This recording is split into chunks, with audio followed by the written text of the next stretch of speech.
The Magicians Podcast is brought to you in proud association with the Magic Circle, Alakazam Magic, and Gigio. Was your time in the show happy, or? Hey,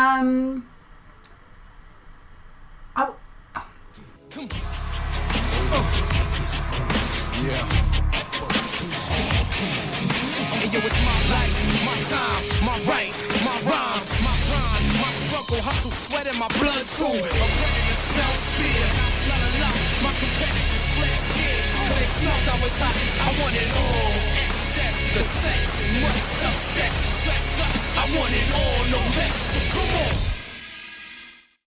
Hello everybody, welcome to the Magicians Podcast. I am your host, Richard Young. Thank you very much for pressing the download button. You are listening to the Katherine Mills episode. She is the first ever female magician in the UK to secure her own television series. She's going to sit down with me over the next 60 minutes to discuss her career to date. This coming Sunday night, the 17th of July, Champions of Magic opens in London for an 8-night run. If you're in London next week, I hope you will consider coming to see our show. It's part of the Just for Laughs festival. It runs from the 17th of July to the 24th of July. The 24th is my birthday, by the way, and it's a magic show with a bit of something for everyone who has an interest in magic. We've got Alex McAleer doing mentalism, Edward Hilsom doing his Dove Act, Faye Presto doing her incredible close-up magic, and myself and Strange will be finishing the show with a huge illusion show accompanied by masses of pyrotechnics.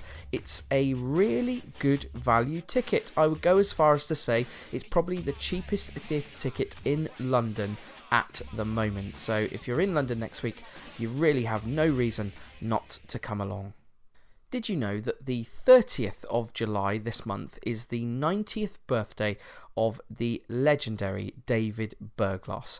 Well, I'm really excited to announce that the day before his 90th birthday, the 29th of July, which is a Friday, get it? Friday, podcast day, David will sit down with me to discuss his incredible career. I'm so excited to share this episode with you. I have gone through masses of archives of David's incredible career, and I've cherry-picked the things which I think will be of most interest to our wide audience here. We've got people who are huge fans of David, and also some younger magicians who perhaps only know David as Marvin's dad and as the man who created the Berglas effect. Well, regardless of how much you know about David, I can promise you this episode has something for everyone. I hope you will join me on Friday the 29th of July, a 90th birthday celebration with David Berglas right here on the Magicians Podcast. I'm looking back over the last few weeks, and I made a terrible mistake when this podcast came back by relaunching on the day that England left the EU, and as a result of that, the episode which went out that morning got absolutely buried in the news, and it's a great shame because it is an incredibly good episode with Guy Hollingworth. He must be one of the smartest people in magic. If you missed it because of all the craziness of what has been going on in this country, please go back and have a listen. You really won't regret it.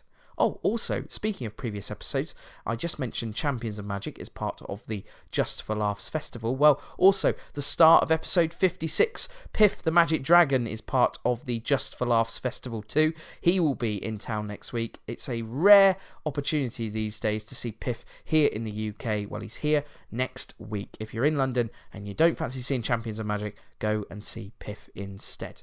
Okay, it's time to get going. I'm going to sit down now and talk to Katherine Mills about her career to date. I sincerely hope you enjoy this episode. Sit back, relax, and enjoy an hour in the company of Katherine Mills.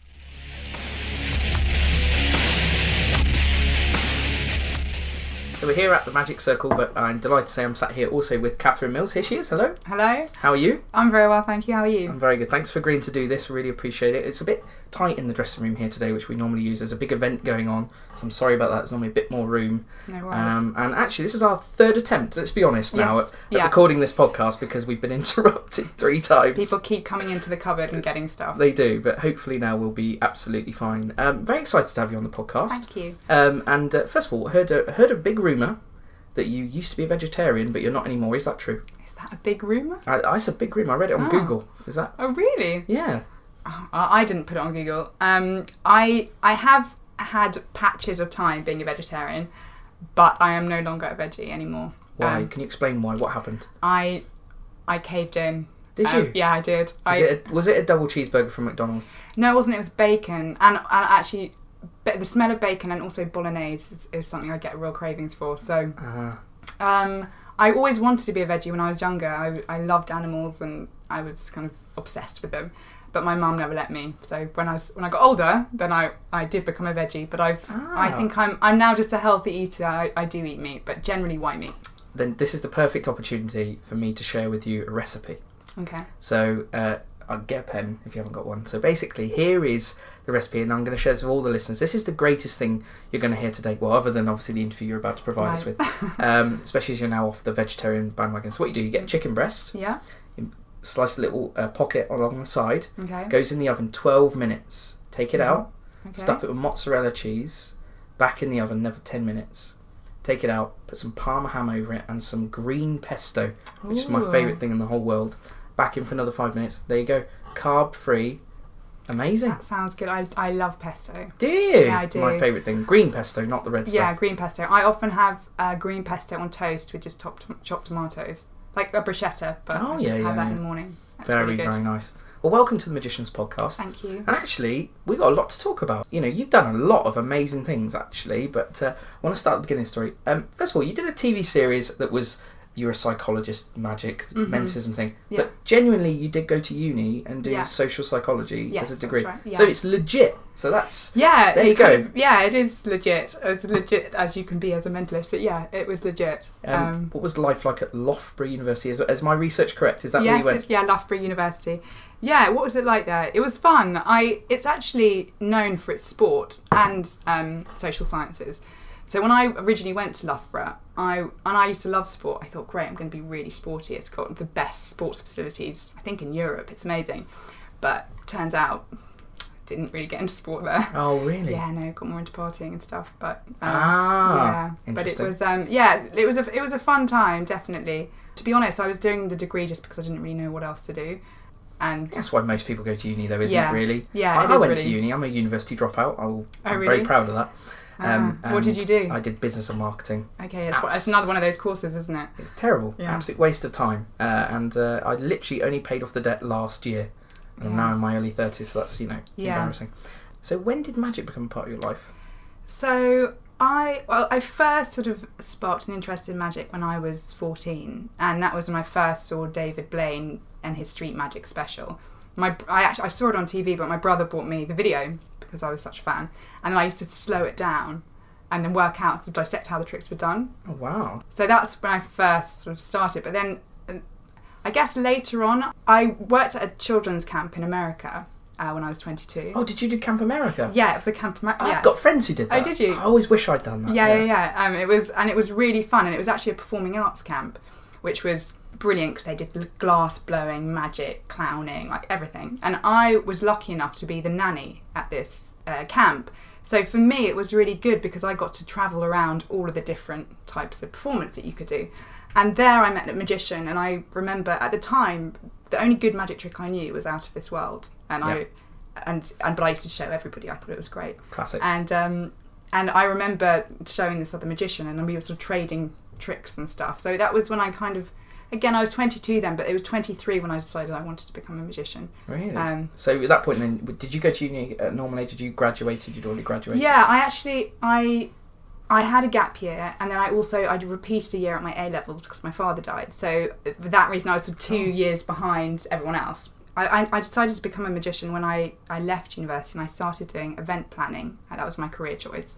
And at these events, you could see magicians performing. So they had Sav there and Dynamo long before he was big. And I remember seeing Dynamo doing a rising card and just thinking, wow, it was amazing. I was so excited by it. And I went home and I told people that I wanted to be a magician. And at the time I spoke to Sav and I said, could we meet up? I just want to go for a coffee and pick your brains. So he advised me to go to International Magic Convention, which I did. And then from there I met loads of other magicians and then I met Max Somerset, who then became my mentor. And so Max, was that kind of in line of teaching you sort of how to be a gigging magician, or were you putting together an act? Or Well, do you know, it was really weird because at the time when I met Max, it was at the International Magic Convention, but I was working at a children's nursery, and I remember just receiving this voice message from him. I had no idea how he got my number. The whole thing was a total mystery to me. He said, "Hi, I'm at BBC One Studios, and we're doing a show called Sorcerer's Apprentice, and we're looking for a female magician. I don't know your relationship with magic, but would you like to audition?" This was the message. So I phoned back and I said, that sounds like I'd love to, but I actually barely know any magic tricks. So he agreed to give me a crash course in magic for 3 weeks. And that's how I sort of started. So it was very much for the interview. And it was I was just suddenly trying to do street magic to people and going up to people doing vanishing cigarette and burning their tops and walking off and stuff like that. So what sort of magic connected with you early? What stuff did you really like that you got into at the beginning? One of the first things I learned, I did a ring on rope routine, and I did linking rings, which I actually still do now, but I did that. I did copper silver brass was one of my earlier tricks I did as well. What other stuff? One of the first things he tried to teach me was a Sybil cut, which looking back on it now is mad because it was so complicated. But I did eventually mastered it. Not that I ever used it, but that was one of the first things he taught me. And fans and sort of just flourishes, things like that. Yeah. So so you were out doing gigs straight away. What sort of gigs were you doing? No, it took me I think about a year and a half before I did my first gig. So this is where I think it already gets really interesting. Yeah. Is it fair to say that you were immediately kind of you received interest from television, basically? I mean, you mentioned the Sorcerer's Apprentice, but let's be honest, most magicians, I could name 20 friends of mine who spent their whole lives learning magic and have become working magicians who have never been on television or have never. But I hope this isn't considered rude, because I'm certainly not trying to be rude, but girls get amazing opportunities very quickly sometimes, don't they? Yeah. Did you find that happen for you in the early days? Yeah, definitely. I think, magic for me has brought me so much, and I'm so grateful for it, but I'm very aware that, you go to any other performing arts, like take acting and actresses, they're 10 a penny. It's so much more competitive. From my experiences, it's definitely opened doors for me being a female in the industry for sure.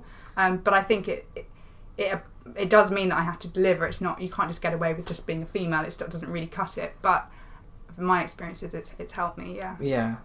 So have you been a gigging magician at one point or another, though? Yeah, definitely. I am a gigging magician now. That's still how you make your living now? Yeah.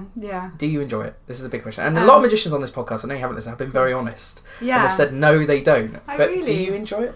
Yeah, I do. I really do enjoy performing. I enjoy gigging. Depending, you always get a bad gig. It's not... Give me a bad gig anecdote. Let me think. My colleague Strange did a funeral once. That was good. Really? That's on episode 40 something or other. You can look that. Wow. It's a good story, that. Yeah.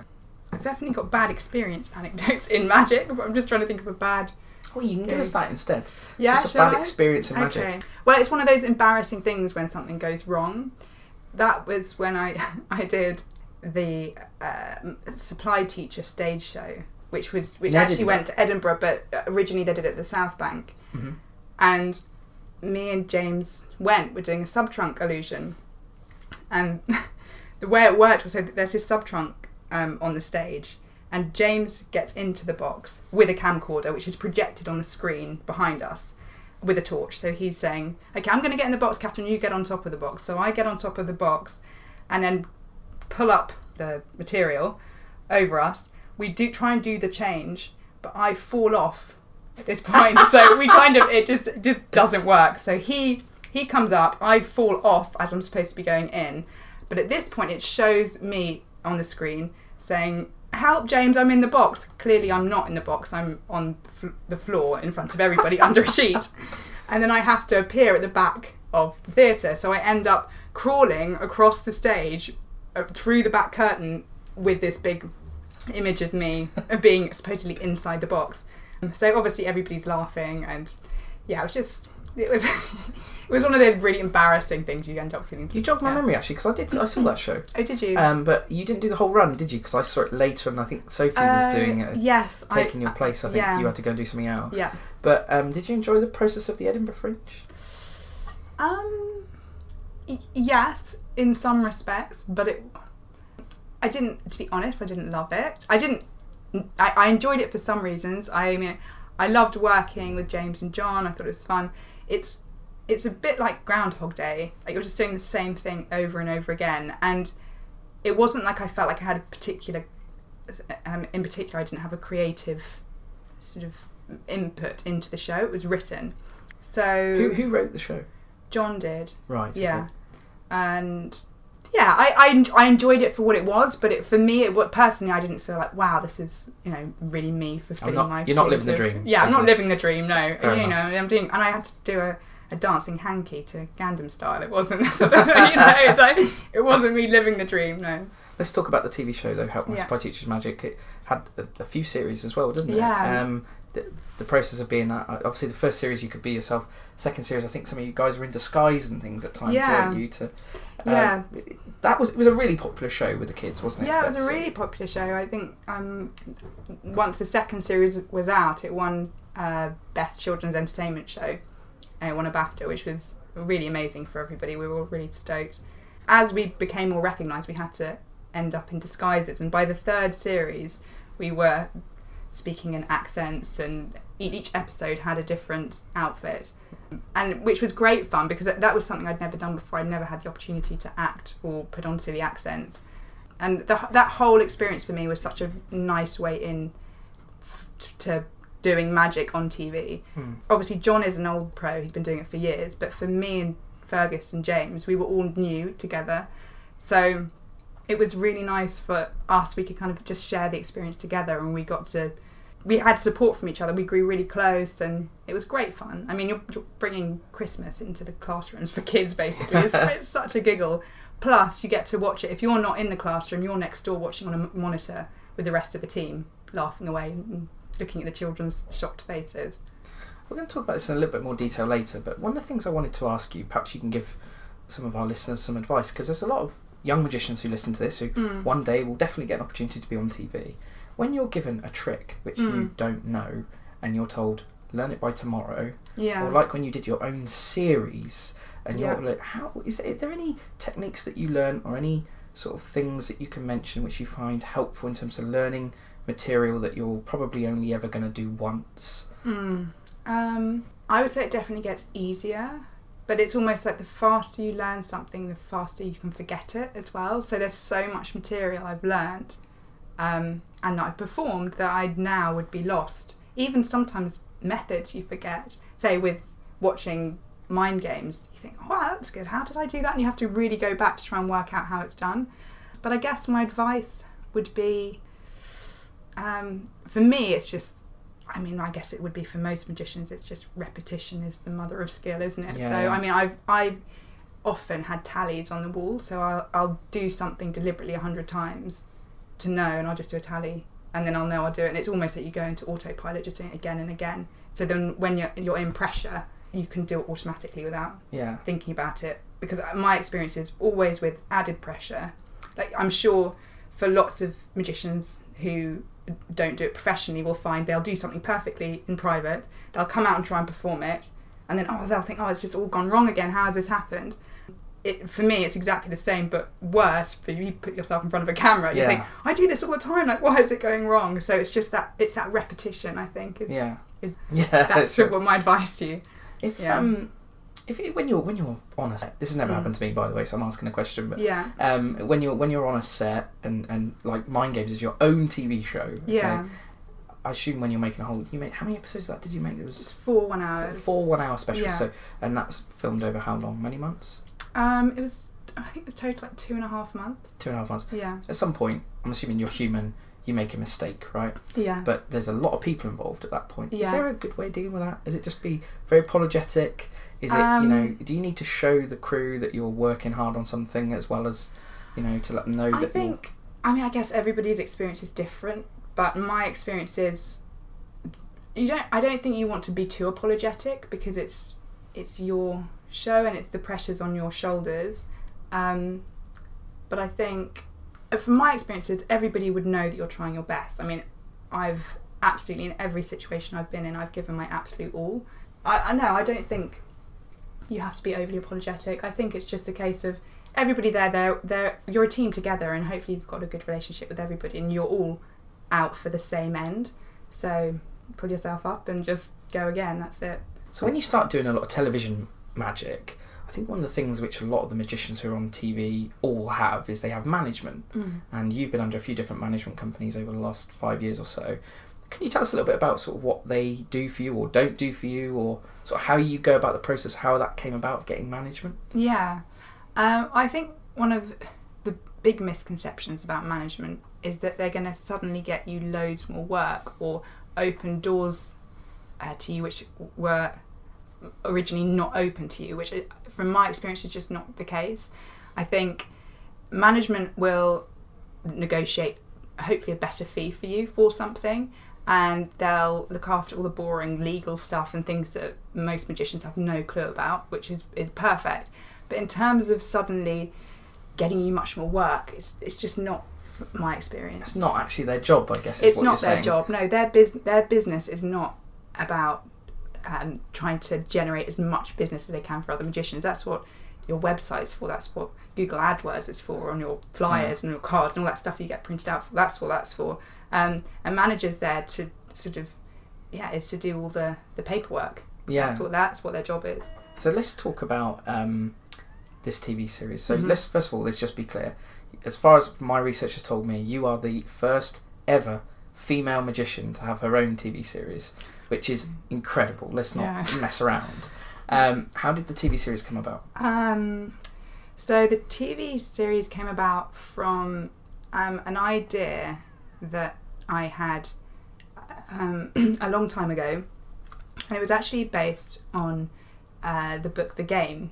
I don't know if you remember that book, The Game. A lot of magicians have read it. It's like a pick-up artistry book. Oh, I do. My know? name's Thomas. This is actually about picking up women. Picking up women, yeah, exactly. So, how many magicians have hit on you? Let's be honest. Over the years, is it hundreds or thousands? That's what I want to know. I don't know what to say. This a lot. That's all we need to know. So come on. So it was about The Game. Okay, so it was basically this idea I had about a spin-off TV show for a woman to front, which would be a kind of reverse psychology game of the book The Game. Okay. I don't know if that made sense, but that's where it came about, and I thought it would be fun to sort of have a femme fatale figure which could make men do what they wanted to do, but all within a sort of romantic field. But anyway, this pitch was sort of flying around, and I know that Matt Crook saw it, and it basically, I think that's where it sparked this idea, but the whole show just completely changed. Obviously, I mean, you've seen it, it's nothing to do with that at all, but that's how originally it came about. Okay. And then Matt called me in for a meeting and presented it and said, would you like to do this mentalist show and front it? And obviously I said, yeah, I'd love to. I mean, magicians sort of saw it as a female Derren Brown, effectively, didn't they? So that's not what you envisioned it being then, is that fair to say? I mean, I suppose yes, in some respects. Not that I would ever suggest that I could fill those shoes anyway, but yes, it was in some ways. Absolutely, it was. I thought that there was something really alluring and attractive about the idea that a woman could basically manipulate and control people, but I imagine people find it quite exciting and interesting to watch. Yeah. So were you happy with the way that the series turned out? The finished product I'm talking about now. Yeah, I mean, overall, yes. I think there's always stuff that you'll look back and think, I wish things were done differently. And for me, it was such a massive change from doing a supply teacher, which I felt like I was in a gang of people which were, of a similar standard to me.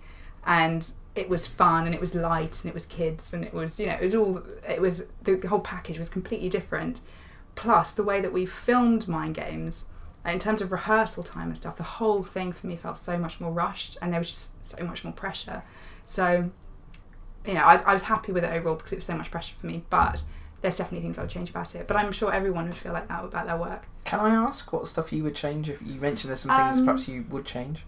I guess, what would I change? I thought the camera work was very good on it. In terms of, say, aesthetically, I thought the camera work was good, and I thought John, who did it, was really good. I felt like the show, I know they wanted it to be light and breezy and sort of polar opposite to the dark, macabre stuff that Derren does, but I felt like the vibe was a bit cookery show, maybe.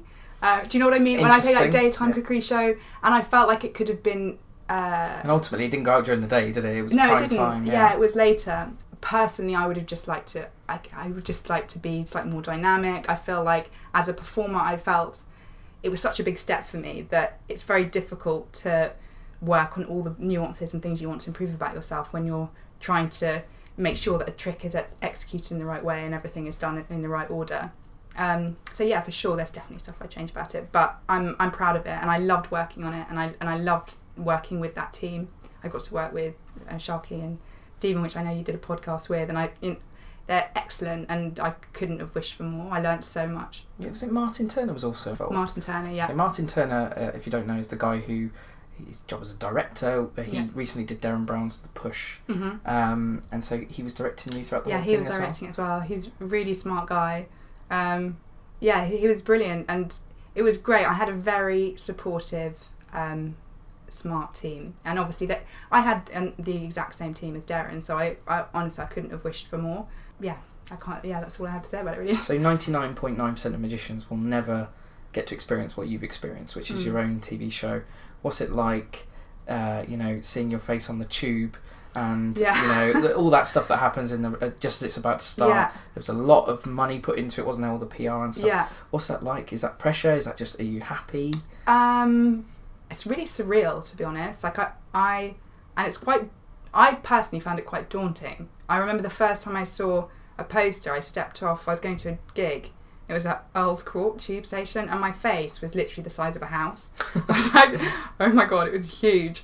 And I was standing there, and I was thinking no one else knew it was me looking at myself. But yeah, it was weird. I'm sorry to ask a bit of a tough question, but I think it's only fair to give a balanced view of it. It didn't rate very well, did it? No. Do you blame anyone for that, or any specific decision of why it wasn't received successfully from that point of view? Yeah, I mean, I think from my position, I would say that it was successful certainly in other countries. In this country, it wasn't massively successful.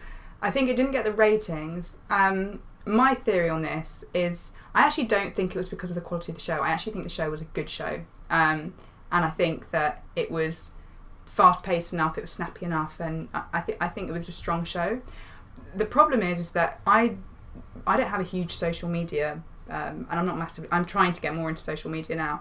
I think one of the biggest things is if you're going onto a channel which isn't, say, like ITV, where you're going to get people watching, you're having to generate some of that. I know with Dynamo, it was a massive thing for him. He had a huge social media following, and I think timing and everything. Rightly or wrongly, I don't take it personally for the show. I think there's so many other factors that go into making a show a success, and the quality of the show was not the reason. Around the same time, it was a period of time of a year or so. Watch, obviously, is the channel that your show was on, and Dynamo was the reason. I think a lot of spin-off shows came. Yeah. Jonathan Goodwin had a series on it. Barry and Stewart did something. Yourself did it. Do you think there was a little bit they were just sort of throwing stuff at the wall to try and find another sort of Dynamo success? Or? Yeah, potentially. I mean, I can imagine if I was the channel, I'd be thinking, how do we make as much money as we've just made with Dynamo? So they're trying to find another solution. Potentially. Do you think they gave you a fair chance with it, or did they put the full machine behind you, you think, or was it? I felt like I had a big machine behind me. I mean, even just the fact all the posters and everything on the tube. I mean, they did a big campaign to launch it, so I definitely felt like I had a big support. I had press training and everything before. It was a total whirlwind. Like it was mad. Like it was such a mad time. I just thought, what is happening? It was mad. I mean, this is a podcast, so the listeners can't see this, but I can see how happy you are as you're obviously remembering all of this stuff. That's living the dream type stuff. Is that fair to say? Sort of.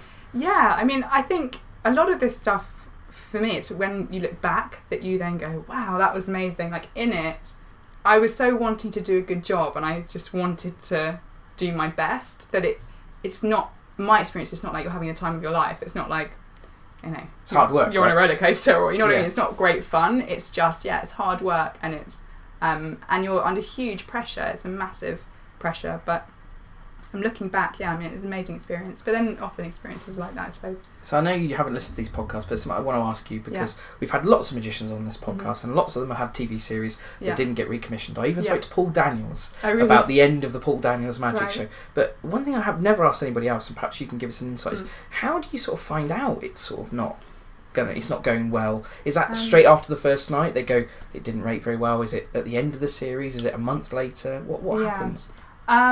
We actually did have meetings about the fact that it wasn't getting the viewing figures, but that wasn't at the stage. I mean, it got sold to lots of different countries, I think maybe 26 countries, and it was massively popular in a lot of countries.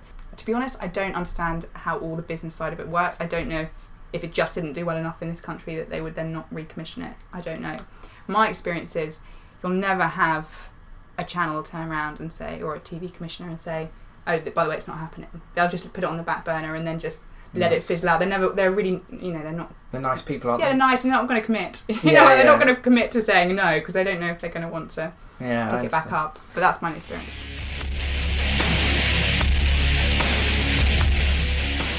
The Magicians Podcast brought to you in association with the Magic Circle, the world's premier magical society. Are you ready to join the world's most exclusive magic club? Visit themagiccircle.co.uk to find out more. Gigi-O, free for 30 days. Be a pro, get Gigi-O. It's been a very exciting week for all Gigi-O users, because this past Monday it relaunched with loads of brand new features, far too many to list here in this short advert. You need to visit the website gigio.co.uk right now to read all about them, and also take a free 30-day trial. It's a web-based software designed for professional and semi-professional entertainers anywhere in the world. It will save you hours in the office every single week. It generates PDF contracts and invoices. It tracks your payments. It updates the diary on your phone automatically. It's integrated with PayPal. You can schedule emails to your clients, and many, many more features. You can read what all the top professionals are saying about it, and as I mentioned, take that free 30-day trial right now at gigio.co.uk. Gigio is spelled Gigio. Whether you're new to magic or a seasoned professional, Alakazam Magic are here to help. Alakazam have been supplying magic to magicians for well over 20 years. Not only do we carry all the latest and greatest magic tricks, books and DVDs, but we also manufacture one of the finest ranges of magic tricks in the world. The Alakazam name is synonymous with great customer service, educated advice and honesty.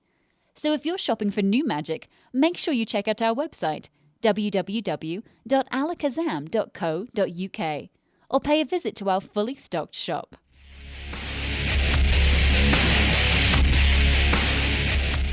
So one of the things you did last year, which I saw and enjoyed, you were in Impossible, the show Impossible, in the West End. How did you come about getting involved in that show? I think actually my agent Dana said, would you be interested in doing this? And I said yes. Yeah.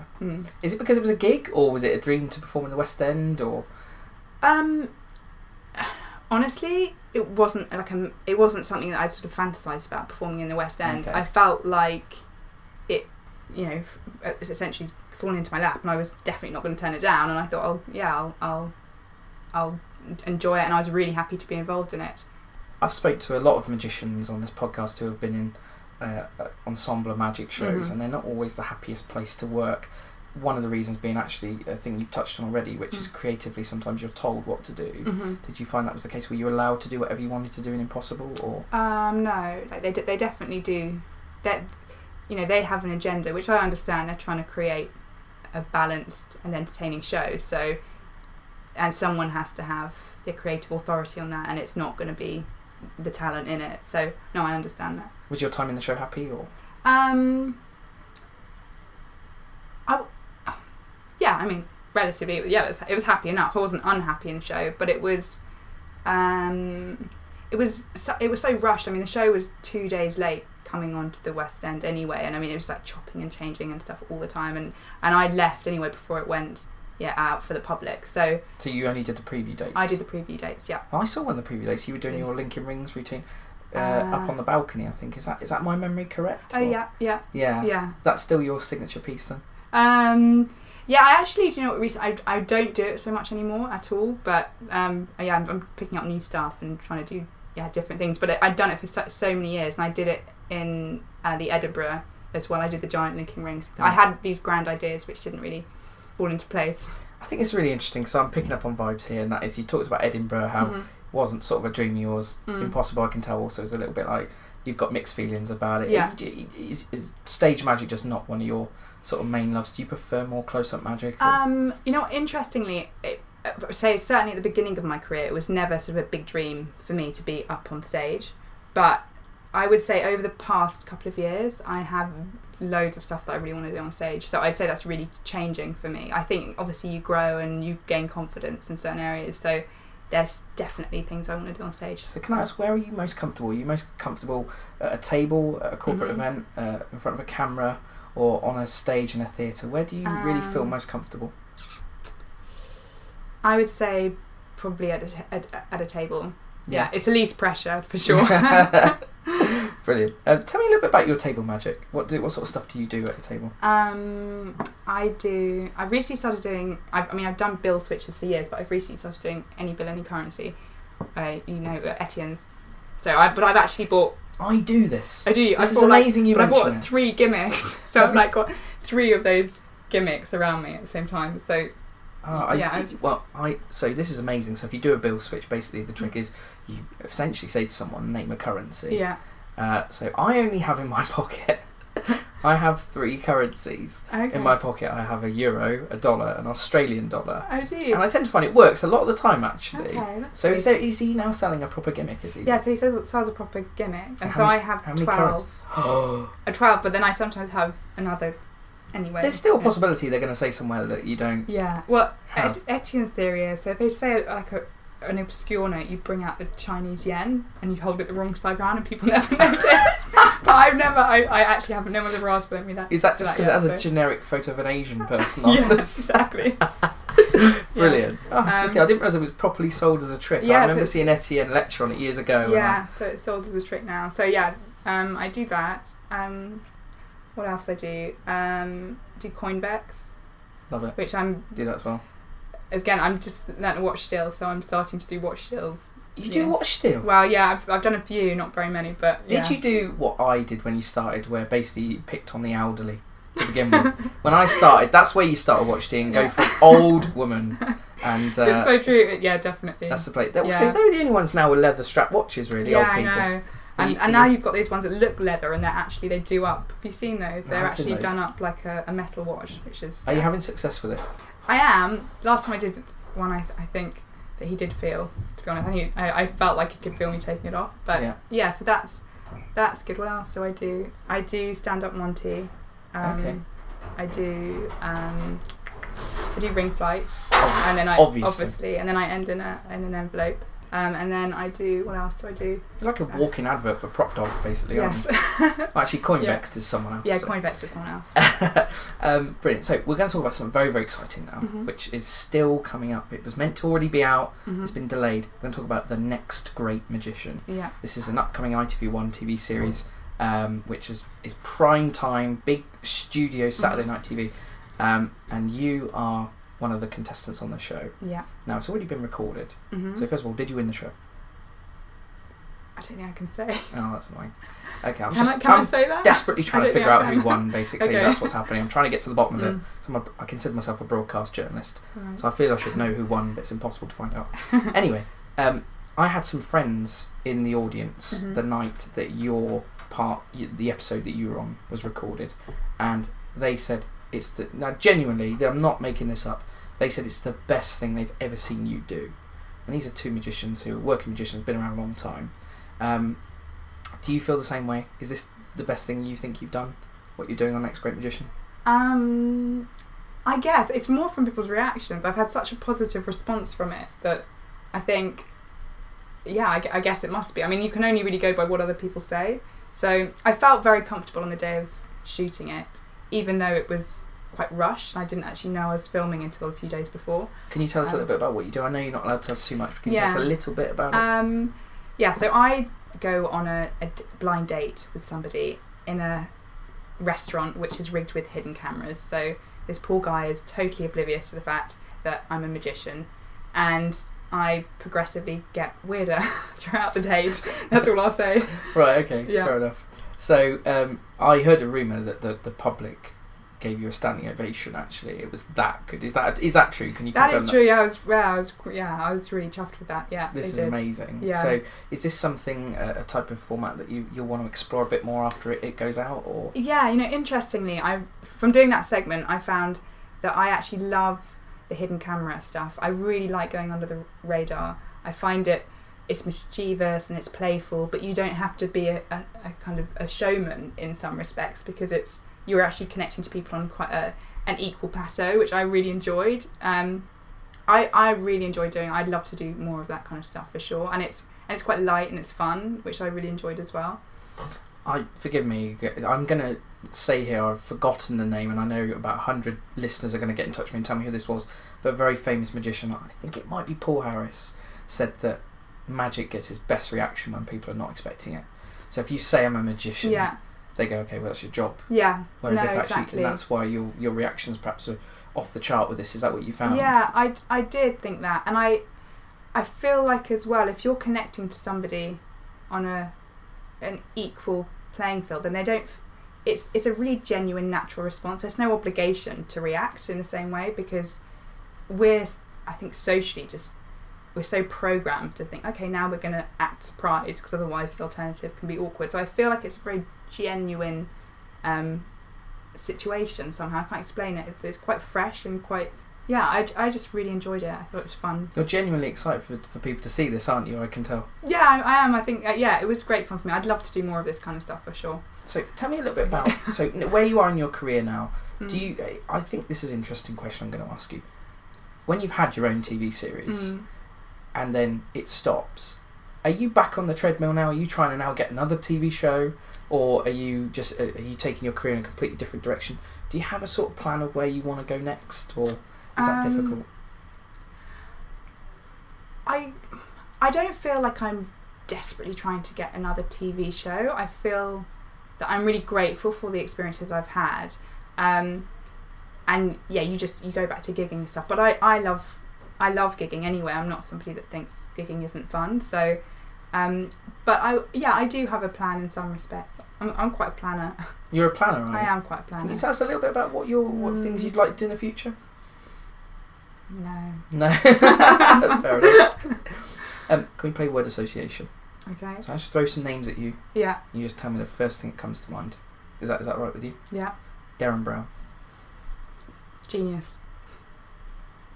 John Archer. Funny. Steve Warwick. This guy that you... You don't know who he is? This illusionist. Honestly, after this all finishes, I'll show you. Helicopter. You just mentioned a helicopter. Yeah, he's brilliant. He's the best out there. Right. Max Somerset. Eccentric. Who is your favourite magician of all time? Oh, that's so hard. It is, isn't it? I don't know if I have a favourite magician of all time. I have magicians that I really like, and I love their work for different reasons. I mean, obviously Max has been a mentor for me, and I think he's excellent and he's a brilliant performer. And then Faye Presto is also another mentor of mine, and I think she's an excellent close-up magician. Like when she does a table, it's like watching the stage. It's great. She's really entertaining. Rob Zabrecki as well as someone else that I really like, and he was on Next Great Magician. He has that whole character thing going on, which I think is really nice. It's really interesting to watch. It feels like he goes that extra mile it feels a really kind of well-rounded performance that you're watching. So yeah, I really like his stuff. Tom Mulliker as well, who obviously recently passed away, but I remember the first time I saw his cigarette act, I was just like, wow. Again, it's like that kind of really like all around really well thought out performance, and it's so unique to him. So yeah, there's lots of magicians that I like for different reasons. I remember the first time I saw Etienne's Any Bill Any Currency, I thought, wow, it's just that someone putting their own spin on something. And I'm quite easily inspired. I get inspired all the time by people. So we had Billy Kidd on the podcast recently, and I asked Billy because she's a female magician, do you find when you go up to people, they go, "Oh wow, you're a girl," and she said, "No, actually, it's only when I point out that I'm a female magician that people kind of go, "Oh yeah, I've never seen a girl before." I'd love to know your perspective on this. Have you found the same thing, or is it different? I guess everyone's different, so I'm interested to know what you say. Yeah, it's interesting because I would say I have a different experience to that.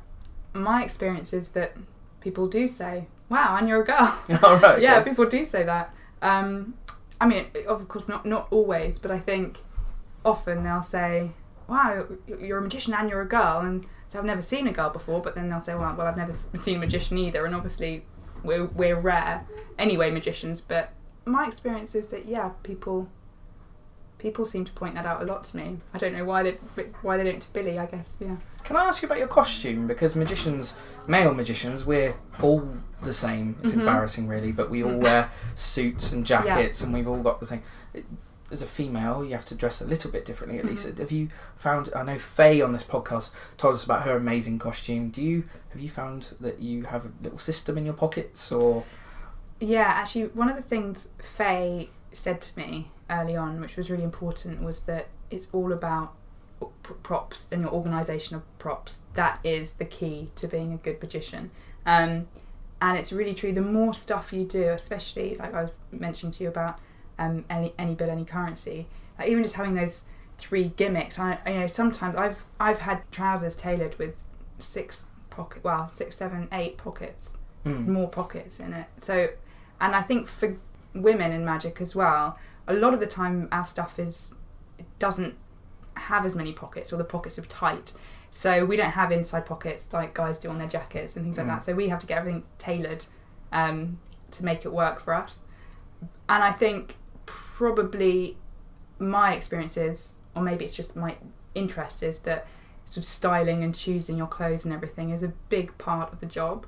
And I always thought in my head, oh, that'll be the fun part.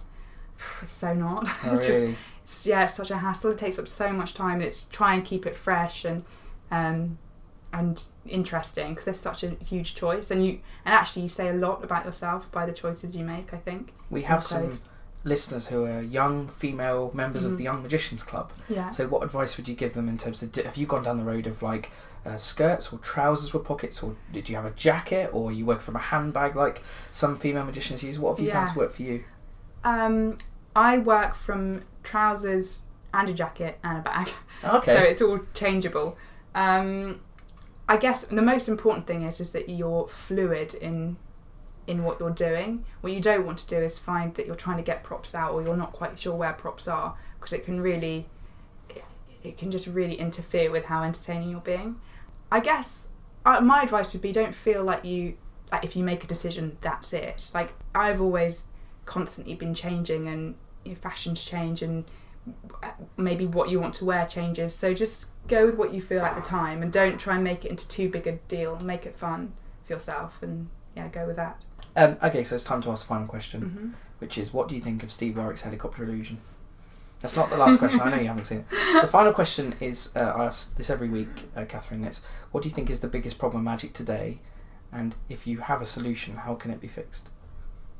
That's a good question. I would say one of the biggest problems for magicians is YouTube, and how accessible that method is, and just not very good magicians as well. There's so many people uploading stuff online which isn't very good.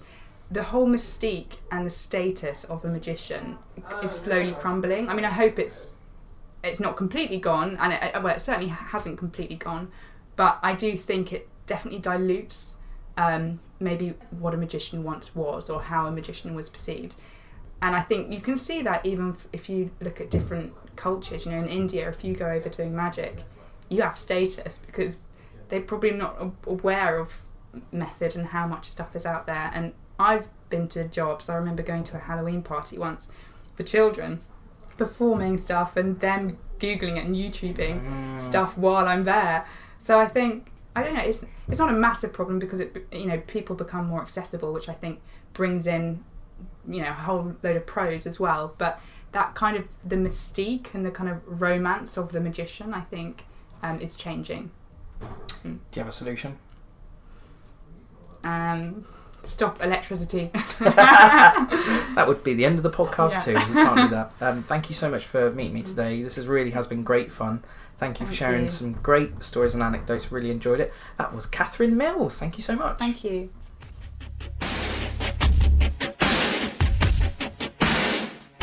Okay team, it's time for me to wrap this podcast up and ride off into the sunset. But before I do, if you'd like to find out a little bit more about Katherine Mills, you can visit her website, katherinemills.co.uk. She's also, of course, on Twitter, and she has a Facebook page which you can give a big like to. There's loads of footage of her on YouTube, and most importantly, keep an eye out for her on the next Great Magician when the series starts a little bit later this year. It's a really special segment, so I've been told, and you don't want to miss it. So I'm not actually riding off into the sunset at all. I am riding straight into the big smoke. Champions of Magic opens in London this Sunday night. We're there from the 17th of July through to the 24th. But don't worry, of course there is still another podcast coming to you next Friday. I will see you then. Have a great week. Take care. Bye-bye.